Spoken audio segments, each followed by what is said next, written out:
Kia ora whānau. My name is Ivor Jones, known as the Māori Green Lantern. I'd like to welcome Kate, Lynn, Alex, Debbie, and Catherine. We are here to talk about saving Te Tāhuhu o Te Rangi, the Opotiki Library or Digital Hub. Is there anyone here who would like to properly start our hui with a blessing or karakia? Okay, looks like me. Ka ino I tātou, e te atua manakiti a mātou mahi, I tēnei rā, I runga, I tō ingoa tapu, Heavenly Father. Bless us, guide us, show us the way in the work we do today in the holy name. Amen. Could I ask people, please, to take yourselves off mute and do an introduction? Kia ora. Kate Adams, concerned citizen, long interest in the library, helped with fundraising with a lot of other community events that raised money to get the library up in the first place, Te Tāhuhu o Te Rangi. Really concerned that they're going to reduce, considering reducing hours at the library. When I see how much it is used, how many different ways it is of benefit to the community. So that's why I'm here to hopefully come to a solution. Kia ora. Lynn? Kia ora, past councillor from 2013 involved in the rebuild of the Opotiki Library, Deputy Mayor and then Mayor on the fundraising committee for the library. Know a lot about the history of the build and its importance as a core service that should be delivered to its maximum by Opotiki District Council for its community. Beautiful, thank you, Lynn. Alex? Kia ora koutou, Alex Along for Ingoa.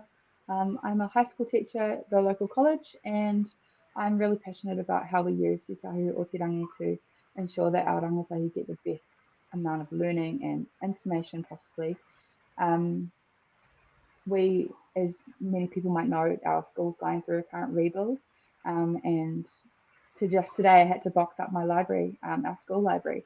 So we've been sending our students down, taking our students down to the library for a while now to use the vast resources that they have and the vast skill set that the librarians offer. And it'd be a really awful waste to not have access to those resources when we need them. Kia ora. Kia ora, Alex. Catherine? Hi, Catherine Langford, reasonably new to Opotiki, having been here for 4 years, although I am 4th generation Langford in this town.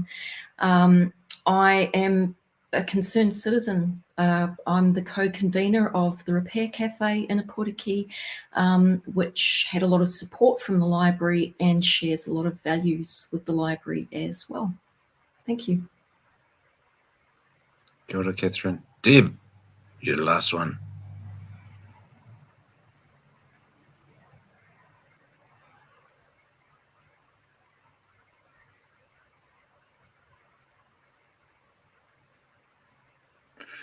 You know, the internet at Tirohanga is a bit slow, so is it working for you, Deb?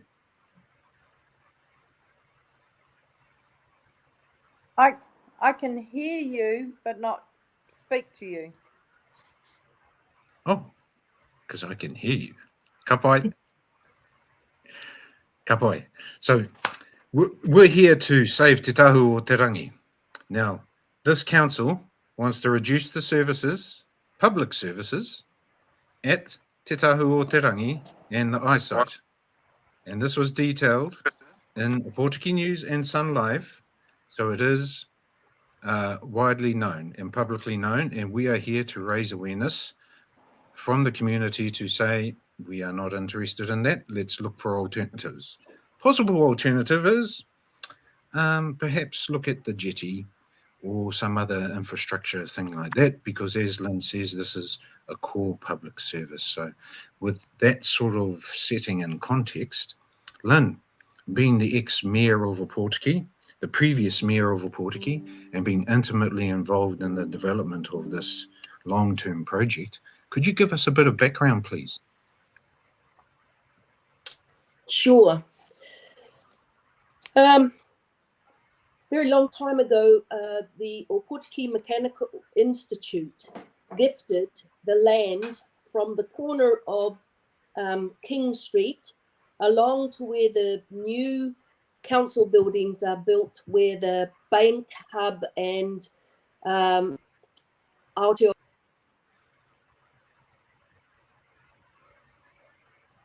Opotiki District Council, the two-storey building.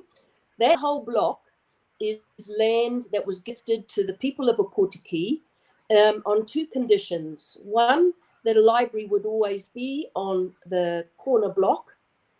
And secondly, that any money raised from the lease of the land along that block would be used for the library. And Te Tāhuhu or Te Rangi is I think the third build on that site. And when I arrived in 2013 on the council, it had already been on the council long-term plans being looked at from 2010. And we tried to advance the project considerably over those years. Fast speed forward, when it ends up in a long-term plan, every 10 years that they revisit the long-term plan, often projects like this are delayed because of the issue of funds. And fortunately, I know this is a very strange thing to say, but fortunately for us, we had already raised quite a lot of money. And when the government came after the start of the COVID epidemic and said there needs to be a post-COVID economic recovery, local councils, what projects do you have that are ready to go, ready to build, will employ people? This was an essential part of it. Will employ people straight away. What have you got? And we actually, very clever thinking on the part of our managers at the Opotiki District Council at the time, put together our urban development plans, which have been on our long-term plan for quite some time. And we packaged those all together and presented them to the government and received something like $26 million for our urban development, including Te Tāhuhu o Te Rangi, the footpaths, the playgrounds. All of this have been projects that have been on our long-term plans, but haven't necessarily accumulated enough funding to go ahead. And often with these types of projects, you have to, a council has to take out loans, and then the ratepayers pay little bits for a long time, over time, to repay them on the build. We were gifted the money through the Provincial Growth Fund on the post-COVID. So not only were we able to get that project up and running, we were able to get the best possible rendition of Te Tāhuhu o Te Rangi that our architect could put forward for us. The other point is that libraries are a core service of councils. When you're trying to save rates, you don't cut the core services. You look at delaying operational projects somewhere down the line that don't necessarily have to be done right away, but you don't cut or reduce core services like the eyesight and the library. Those are community services that this community said in the last few long-term plans that they overwhelmingly supported being in place for our community.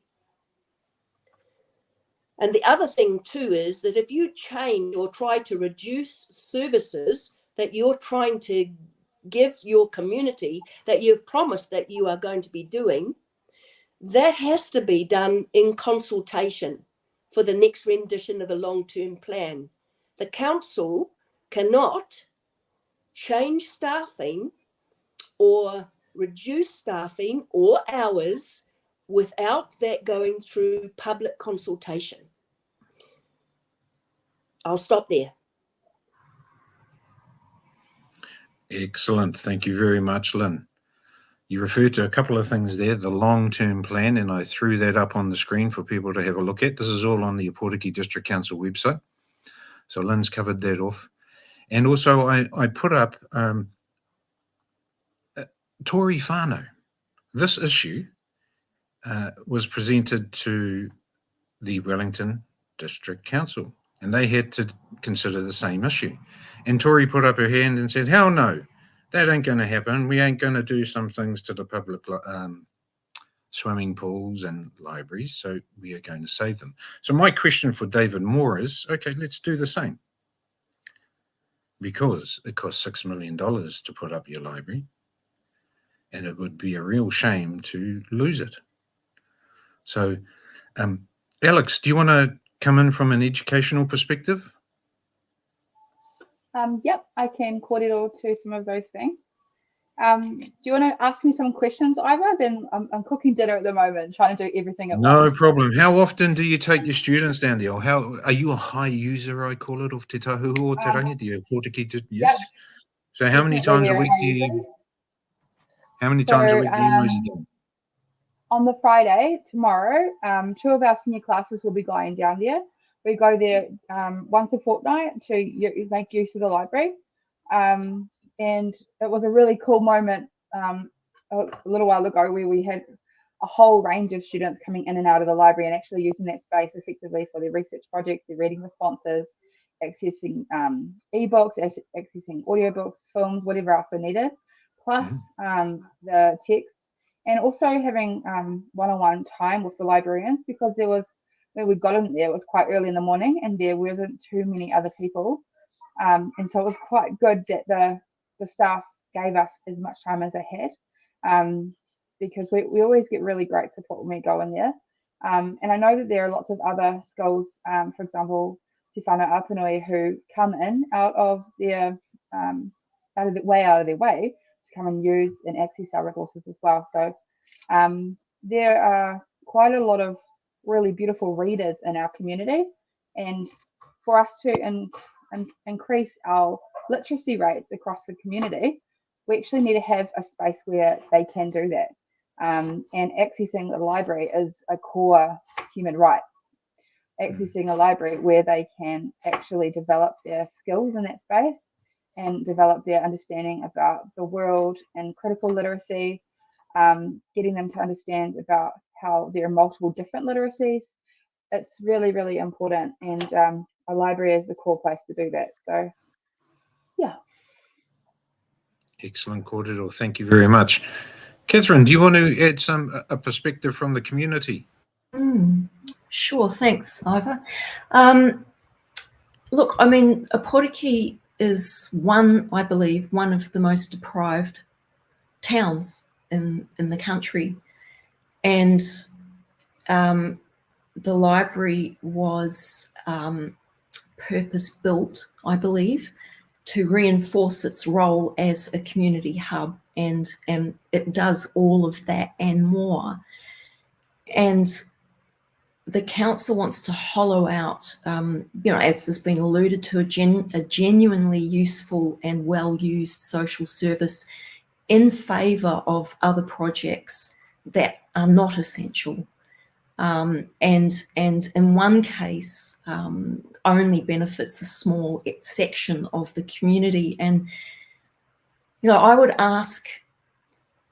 like to know from council exactly why they have chosen, why they're targeting the library, why, for the cost cutting, how many of them actually use the library, and what their understanding is of the role of the library in the community. And in thinking of a long-term plan, they might want to consider what I believe, and coming from my perspective as a passionate environmentalist, as an unacknowledged fact that the future is looking more and more uncertain, due to all sorts of crises, and we're told that those are only going to get worse. And it has been proven that long-term resilience of communities depends on a very strong sense of community, a strong sense of social fabric and of being supported. And it's not just the physical services that are going to be hollowed out. There is also a psychological impact to that as well. So, and just going to the very basics, we don't want people having to go to buy their books and those end up in landfill. I mean, just stating the obvious. So, I have more to say, but I think that's enough for now. Thank you. Kia ora. Kate, the other Kate, would you like to add some thoughts? Sure. I think I've seen students in the library after school hours, and talk to some of them, and they don't have connectivity at home, or they've got a house full of family. They just want to get away to do some private study after school, and that's a huge advantage, having the library for just that alone. I was wondering whether Alex perhaps could mobilize some of the students to make submissions or to write their concerns, maybe get the college. I spoke to Te Rangi, the principal of a Pōtiki college, the other day, and mentioned the situation, and thought, and the board seemed concerned about that as we were having a chat. If they could get behind it as well, because it is a crucial resource for our rangatahi, as it is for the young ones from the primary schools who go there to play chess and to use the facilities and to read books and to meet up and to talk and to unite. It's just, I think, from the youth alone, from young people in our place, it's absolutely crucial, let alone the old people who don't have any connectivity, who go there to have help with banking, because our banks have buggered off, left the town. The banking hub is a very poor substitute, and most stuff is done online these days, which is a travesty that they couldn't wait for everybody, for those old people who aren't, elderly people who aren't online or don't have any, are not tech savvy at all, that all these services have been removed and can only be accessed online. Not to mention those people who need to do stuff online. I know some of the staff have been helping with people with their WINS applications, and things like that. So it's a huge social service, as well as the information it provides through online, and also the books that are actually there. The books are, although they take up most of the space, are almost secondary to all the other services that the library provides. But the staff are exceptional. Had so many comments from so many visitors who we very proudly take to the library, and they are blown away, and they take photographs of the place so they can go back to their library and say, this is what a library should look like. So not only are we providing a superb service for our citizens in our district, we are a benchmark for other libraries, but our library isn't like any other place. As Catherine was saying, we're a very low socioeconomic area. It's crucial. Our library serves so much more than your average library around the country, all of which are having problems. This conversation is nationwide about libraries and whether they're essential, whether we need them. But we absolutely know, don't we, folks, that our library it just needs to be there. That's the only thing we've got. Not a lot happens here in Pōtiki. We're very lucky to have playgrounds and skate parks, absolutely fantastic for the kids. But the library is the most used facility that we have in our town, and to reduce services is just nonsense, frankly, in my humble opinion. Kia ora. Kia ora, Kate. I wonder what Uncle Winston and Uncle Shane Jones would say, seeing as they were in charge of the Progressive Growth Fund, you know, not the last time, but the previous time.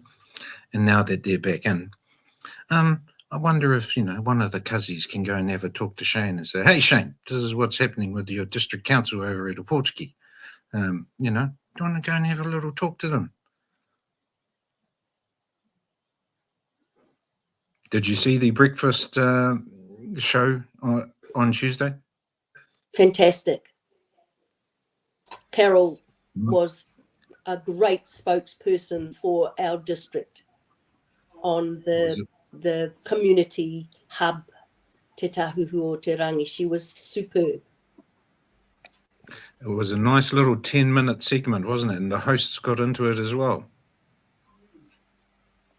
Yep, they were really very supportive, unanimously, quite vociferous in what they were saying, quite adamant that these things shouldn't be happening in our communities. Yes, and I understand that they did a program, was it today or yesterday, exposing the plight of libraries in New Zealand. Did anyone get a chance to see that? Yep, the Whakatane librarian, sorry, I've forgotten her name, she had a really good kōrero about what libraries mean in general and how crucial they are to society, really, to the well-being of society and to the successful running of a society. It was a very good talk from her in particular.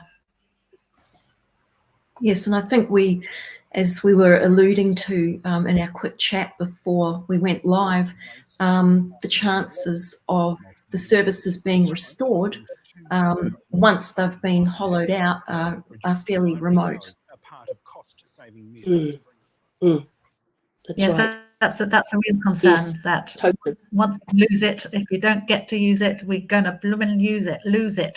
So I think it's important that we make our feelings known, our concerns known, and get their community, rally the community to express their concerns as soon as possible to the council, although consultations will be taking place, but in June, I understand. So we need people to let the council know so they don't go too much further down that silly path of reducing hours and reducing facilities and services at the library. So that's an excellent segue into where to next.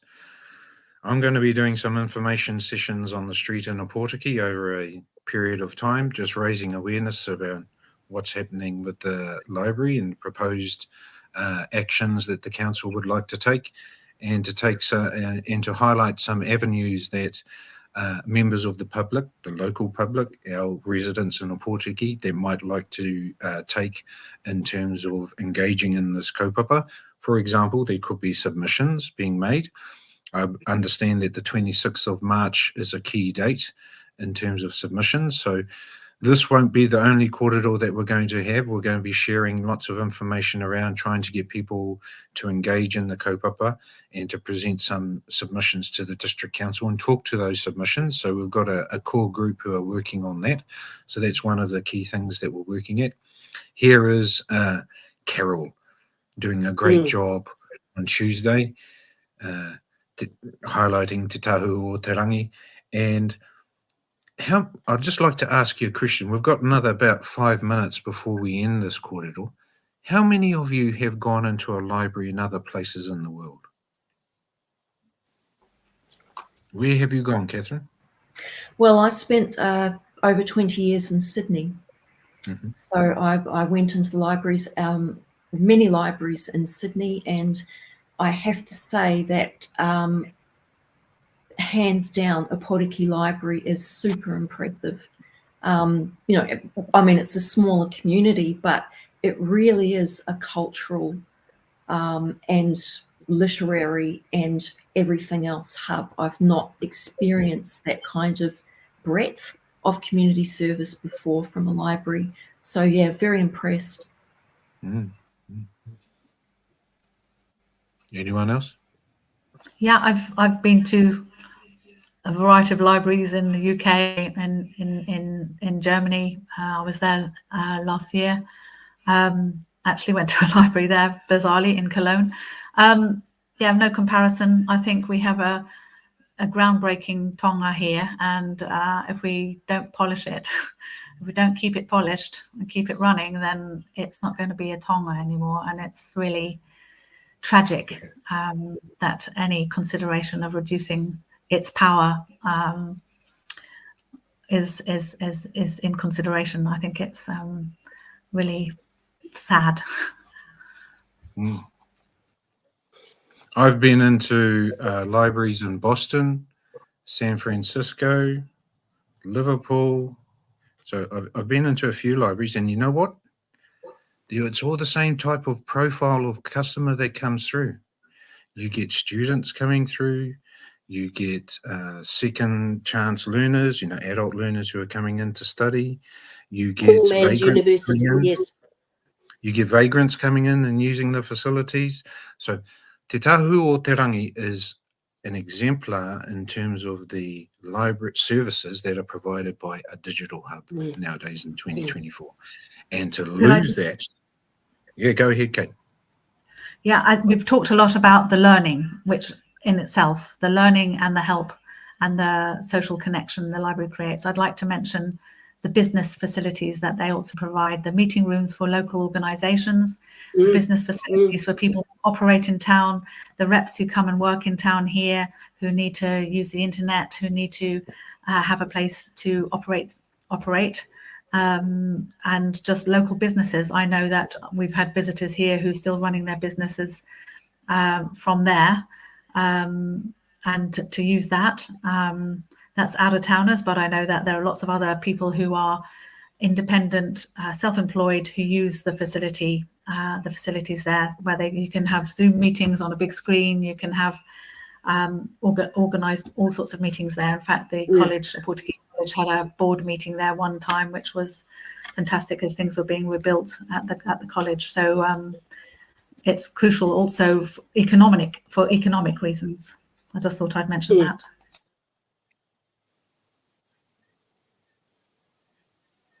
Yeah, I'm just showing this. Yeah, the wonderful documentary you did about the art. This was a community-run fundraiser for the library. This was taking a Portuguese art, as you're showing here on your documentary, Iva, taking it around the country. A lot of effort by a lot of volunteers, very hard work, particularly by Tangi Moi Clay, we're just seeing here. That was community effort. It wasn't money from government, it wasn't money from council, it was community effort, because the community believed so much in this project. Now, Tangi Moi runs a business across the road. I imagine that Te Tāhuhu o Te Rangi brings in, some people into the central city, into the central township. So I'm pretty sure that local businesses would have an interest in retaining those services, because a 50% reduction in traffic will have an impact on local businesses as well. So there is a natural flow-on effect. Yeah, that follows on from the economic benefit that I was talking about, the business and economic benefit. Excellent. I think the council and mayor really need to have a rethink of their around their objectives. Understanding, every year there has to have a look at the rates, and there's been quite a bit of publicity on, well, if you were going to do every single thing that's proposed on our long-term plan, we were going to be looking at rates rises of over 30%. And isn't the council wonderful? They've cut them down to about 10. Well, that's a process that happens everywhere, and it's about prioritising. But you do not reduce your core services, especially when they are services that are so important for our community's stability, our community's well-being. And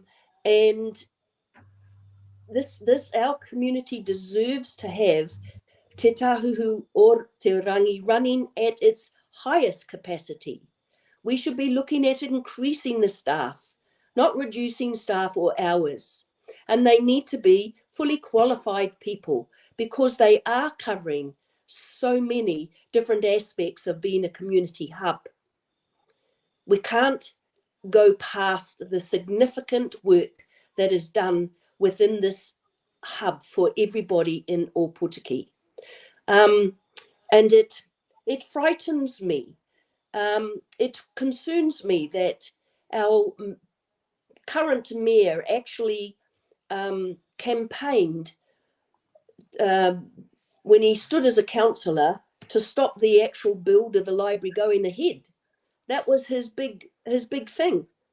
And of course, Barry Howe, Councillor Howe, has always been proudly boasting that he's never been in a library. The only time that they've actually been in the library is when we've actually had a couple of workshops in there.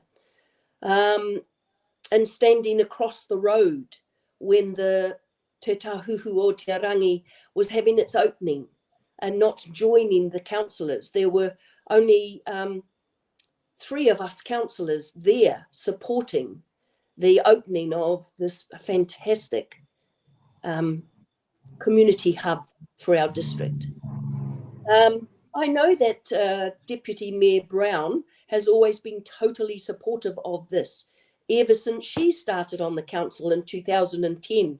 But she needs to stand up and be vocal, and she needs to stand up against the other men on the council and state proudly and justly why this is such an important part of our community and why she has spent so many years working for it and been on the fundraising committee and actually standing up for this community facility. She needs to be outspoken on this. I'll stop.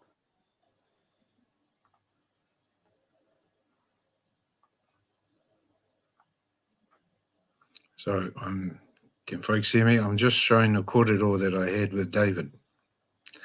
So this was in preparation for the elections a little while ago. And I took the opportunity to interview all of the candidates who stood for various roles. So if people would like to reflect on what our councillors promised, then you're more than welcome to go and have a look at their corridor, because I recorded it all, and the purpose of which was to raise awareness about who the candidates were and what they can offer Ōpōtiki. So it is publicly available, and I encourage folks to go and have a look. And I was able to interview most of the candidates, except Maxi, and here's Dave doing this thing. So it's interesting. We should be paying a 34% increase in rates. And I understand because Three Waters is gone. Right? Three Waters, and Lynn might be able to correct me on this, Three Waters was about looking after the infrastructure costs and possibly taking them away from councils, taking that responsibility away from councils. But now, of course, because Three Waters is gone, ratepayers need to find the money to pay. Hence why I'm saying it should be a 34% increase. No, No? the Three Waters has always been in covers about 50-60% of the rate take is used for the Three Waters and solid waste management within this district. And it's always been accounted for. What has to happen is obviously, and actually Ōpōtiki District Council is way above a lot of other places in New Zealand, is that it has been really on the ball about keeping those infrastructure, renewing, updating, creating more resilience, increasing its capabilities in a very important way. So that is still fundamentally one of the biggest aspects of council spend. Mhm. The 34% is having everything in your long-term plan wish list, the need to do and the would really like to do. And I think the 34% can also really show over the last 3 years how hugely the costs have increased. You know, solid waste management, so that's our recycling and rubbish, which all has to leave the district and be shipped out in whatever form it is. We get some money back for it, but all of that costs us, and it costs us, the ratepayers. So, you know, when we pay our rates, we are paying for those services to be carried out. And Te Tāhuhu o Te Rangi is a core service that we pay our rates towards. It's the wrong one to cut. But the 34, you just say, okay, well, let's work backwards. And then we keep going down through, and you go through all of the lists of the projects, and you say, well, let's cut this one. No, we have funding for this. Let that one go ahead. Well, let's cut this one. No, we have funding for that as well. And then you say, well, what about this one? Can we delay this operational project for another year? Can we push it out another year? All of those sorts of things. And it really is, it's a juggle. And I fully understand why Opotiki district has always tried so hard to keep the rates increased down. But spiraling costs that are not in our control have always made this the most difficult thing for us to adapt to. But this council, to take, you know, they're already making all of their sections of the council, you know, cut costs. And again, when it's core services, they shouldn't be. So the council and the mayor are asking the council, as in the business of running the district, to make cuts where it's not the right place to. I object to that. Excellent, thank you. Could I just ask a question of Lynn?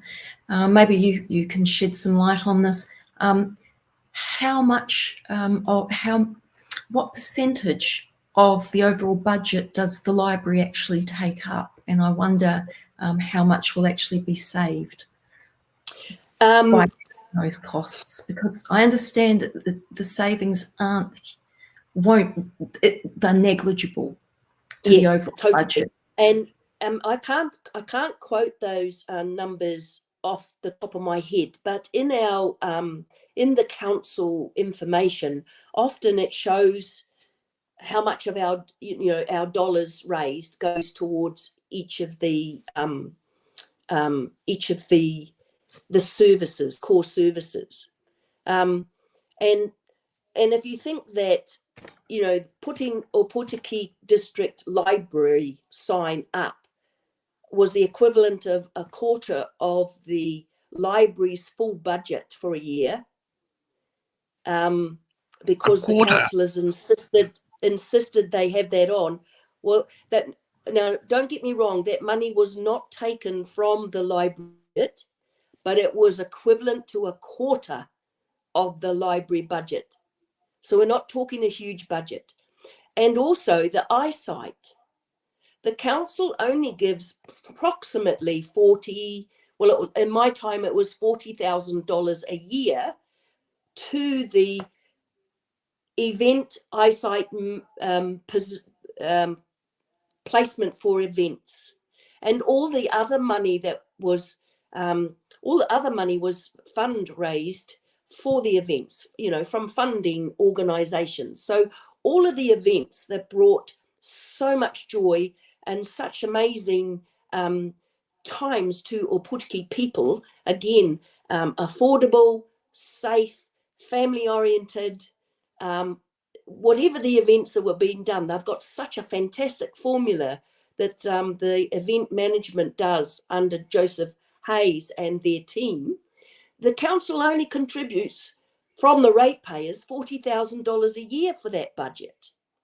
I don't know what the library budget is, but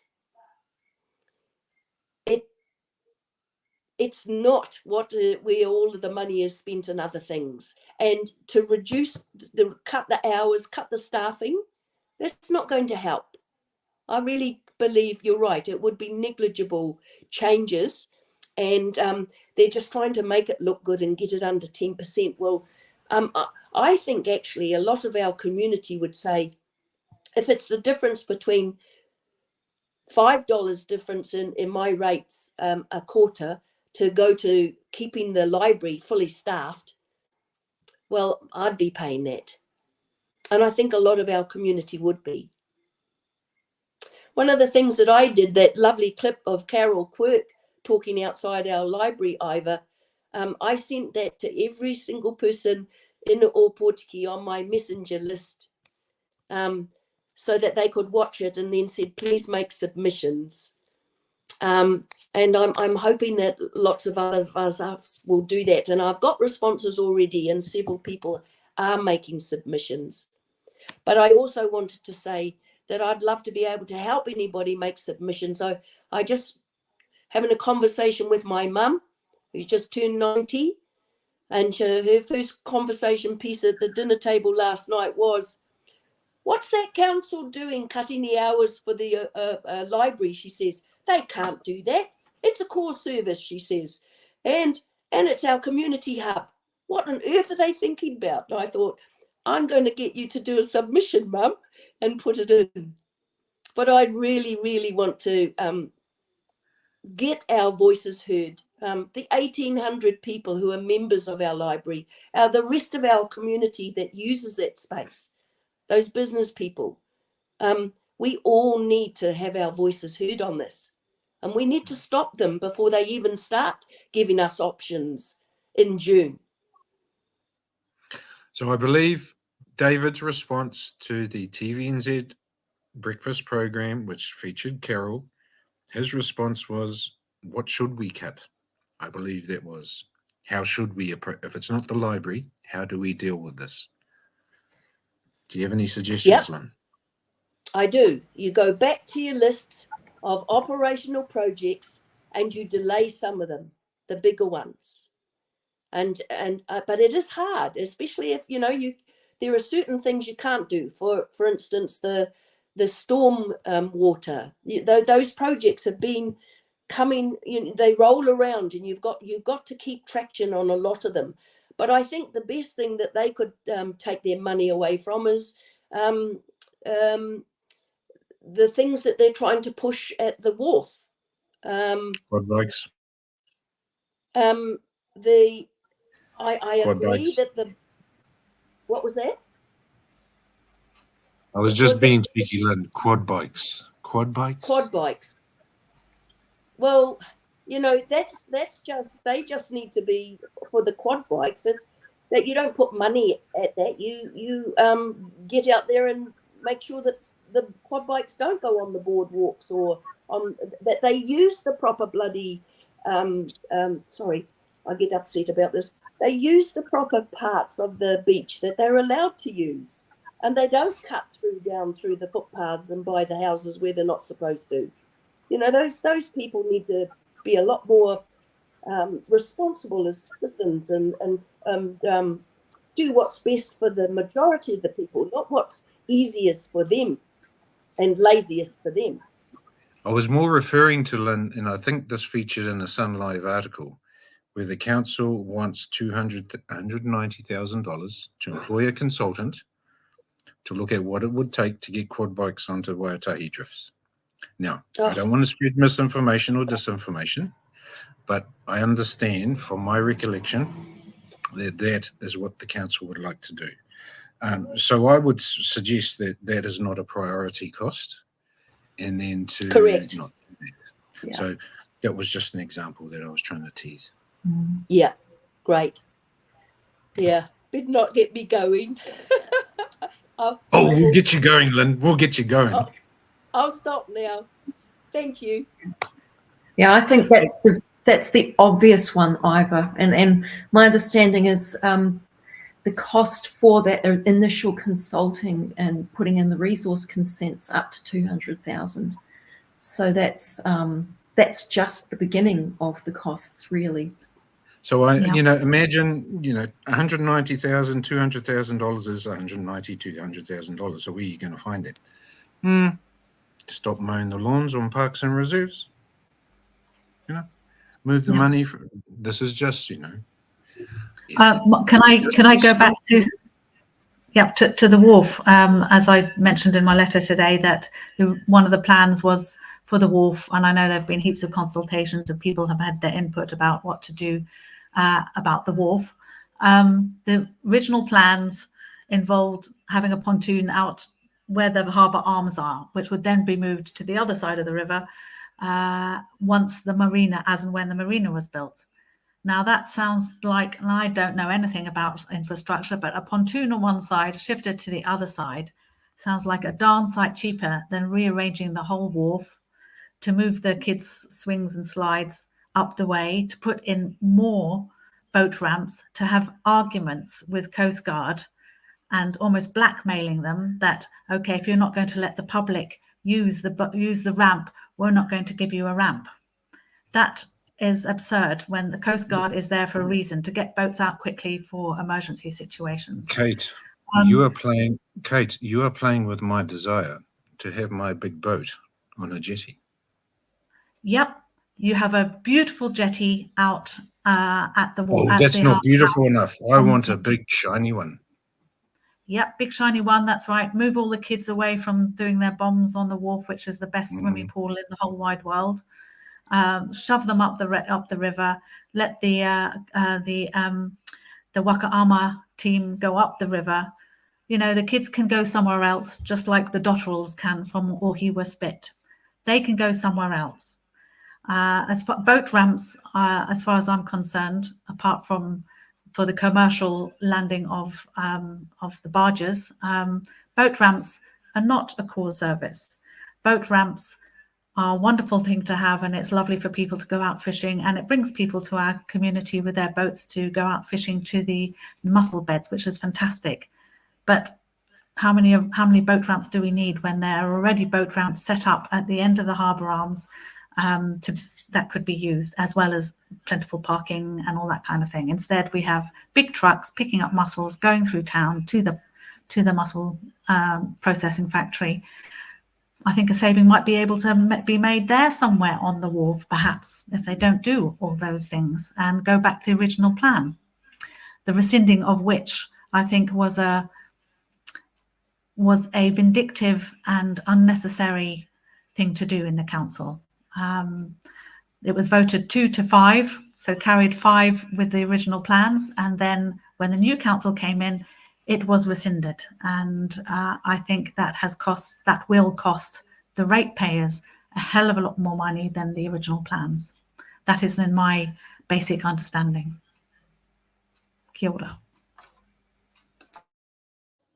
Kia ora. Thank you for that. Hey, what time is it? It's 8:48. Could we have a roundup, please? Could we just have a summary from people, some final thoughts? Because this isn't the end, it's just the beginning. And if there's anything you'd just like to sort of sum up from this conversation for folks that you'd like them to take away from your perspective, we each bring a perspective to this table, and mine is more the blunt one. So if you'd like to just share your perspective as we conclude our kōrero today, and then we'll keep moving forward, that'd be great. Just make submissions, everybody. Make submissions and speak up, because what's happening is not okay, and our community deserves better consistently. And there are so many other ways to look at the situation than what is currently being put on the table. Kia ora. Kia ora. It's really good seeing the conversations that have been on Facebook, but they can be ignored by our councillors, our elected members. They don't need to do a thing about the concerns that people express on Facebook. So yes, agree to that, Alex. We need to get people making submissions. What does that mean, though? Yeah, go and make a submission, but we need to tell people they need to either go into the council and say, I'm making a submission, they need to email info@odc.govt.nz with their concerns, subject line, I'm making a submission, because then it gets entered into the council record. If you email individual councillors, actually, that can get misdirected. So I would recommend writing to info@odc.govt.nz. Yeah, let's get on to it, folks. We need to save this. It's something that people are obviously very passionate about and need to know how to address it. Kia ora. And I couldn't agree more. I think submissions. I put in a submission and I got a response from David Moore, and he said essentially what has been alluded to previously, which is yes, we'll take that into consideration. Basically, we have no choice, and if you can come up with a better suggestion. So I think that might be another conversation of almost putting a case to council for alternatives. Yeah, it's not up to us. We don't know half as much as the councillors, the elected members know through their managers who are experts in their fields. We don't know where savings can be made. We can make suggestions, but they have the knowledge of where to do that. So to expect us to come up with solutions and just shrug your shoulders, well, give us a better idea then. That sounds a bit lame to me. It does to me too, Kate. And following on from that is actually their poor attitude towards community services. You know, the collective voice of the elected councillors is that, we'll just cut hours at the eyesight and the library. That'll save a little bit of money.